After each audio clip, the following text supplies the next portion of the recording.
নমস্কার বন্ধুরা, কেমন আছো? আশা করছি সবাই খুব ভালো আছো। আগামীকাল ছিল 7ই ডিসেম্বর। আমাদের বেহালা শখের বাজারে 233তম বর্ষের শ্রী মা চণ্ডীর পুজো। তো মা চণ্ডী পূজার বিসর্জন ছিল কালকেরে। তো এত ভালো একটা বিসর্জন প্লাস কার্নিভাল ওদের হয়, তো আমি আজ অবধি কোনোদিন দেখতে পাইনি এই 20-25 বছরে। তো এই বছর 2025-এ ফার্স্ট টাইম আমি গিয়েছিলাম। লাস্ট দিন যেদিনকার মা বিসর্জন মাকে দেওয়া হয় সেই দিন দেখতে। তো সত্যি আমার তো খুবই অপূর্ব লেগেছে। যারা যারা তোমরা জানো, এই মেলাতেই, মা চণ্ডীর মেলাতে অনেক দূর দূরান্ত থেকে লোক আসে। আমাদের তো বাড়ির সামনাসামনি, তো সেক্ষেত্রে আমরা তো প্রতি বছরেই যাই, কিন্তু এই বিসর্জনের টাইমে আমার যাওয়া হয়ে ওঠে না।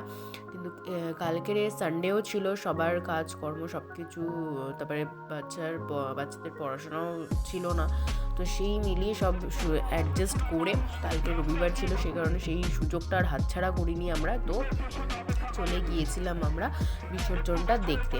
আর এখানে দেখো সবাইকে সুন্দর সেজে গুছে, মানে সবাই একভাবে সেজে একটা কার্নিভালে যাচ্ছে। টিভিতে দেখেছি, বাট সামনাসামনি চোখের সামনে দেখতেও জিনিসটা বেশ ভালো লাগে। এখানে না আরও দূর দূরান্ত থেকে অনেক কিছু সাজিয়ে গুছিয়ে নিয়ে আসে। সেটা অনেক মেন রোডের ওপর ছিল, আমরা মেন রোডের দিকে যাইনি, মাকে গাড়িতে যেখান থেকে তোলেছে সেই সামনেটাতেই ছিল, সেখানে বাবা মহাদেব সেজেছিলেন একজন। সেই ক্লিপটাও আমি তোমাদেরকে দেখাচ্ছি। তো কেমন লাগলো এই কার্নিভালটা, সেটাও তোমরা আমাকে অবশ্যই কমেন্ট করে জানাও।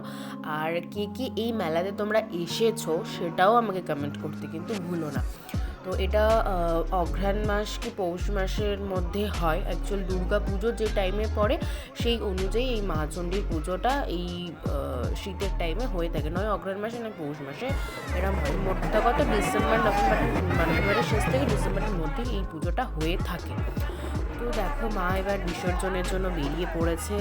এখানে মায়ের মুখটা একটু ভার লাগছে দেখে, সত্যি মাকে একটাই বলছে যে মা আরও একটা বছরের অপেক্ষা, তুমি খুব তাড়াতাড়ি আমাদের সবার কাছে এসো আর সবার মঙ্গল করো, আর তুমি খুব খুব খুব ভালো থাকো। তো দেখে নিয়েছো তোমরা এই ভিডিওটা। আর তারপর সবাই তোমাদের কেমন কি চলছে না চলছে সেটাও আমাকে অবশ্যই জানিও। চলো আজকের মতো টাটা, দেখা হচ্ছে পরের আর একটা ব্লগে।